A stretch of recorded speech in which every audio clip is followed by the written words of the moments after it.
In today's video, I'm going to teach you, insert video title here.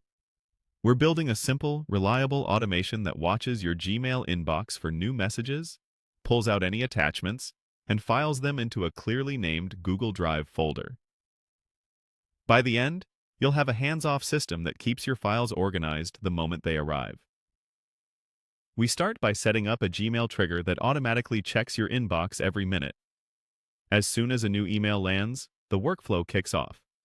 The trigger can also download attachments immediately, which is useful because it prepares those files for everything that follows. Make sure the account you connect has permission to read emails and access attachments. Right after the trigger, we add a filter to confirm the email actually includes attachments. If it doesn't, the workflow stops there. This small check saves time and resources, preventing the rest of the process from running when there's nothing to save. Next, we use a Gmail node to fetch the full details of the email using the message ID passed from the trigger.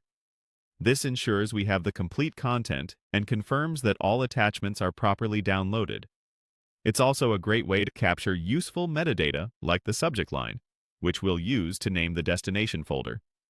Because a single email can contain multiple files, we then split the attachments so each one is processed individually.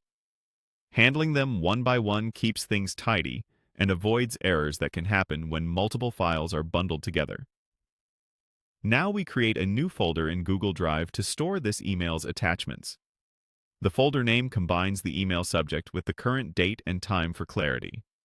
For example, motion, email, subject, date. This makes it easy to search later, and it prevents different emails with similar subjects from mixing their files. To connect the dots, we merge the attachment data with the newly created folder information. This step gives each file a precise destination, so the upload that follows knows exactly where to put it. Finally, we upload each attachment to the folder created for that email. Each file is saved separately, preserving the original names and formats. When everything is done, you'll find a neatly organized folder in Drive containing every attachment from that message. That's it.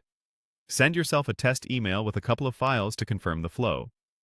If nothing uploads, double-check the filter and the folder naming. Once it's working, you can forget about manual downloads and sorting. Your inbox will organize itself.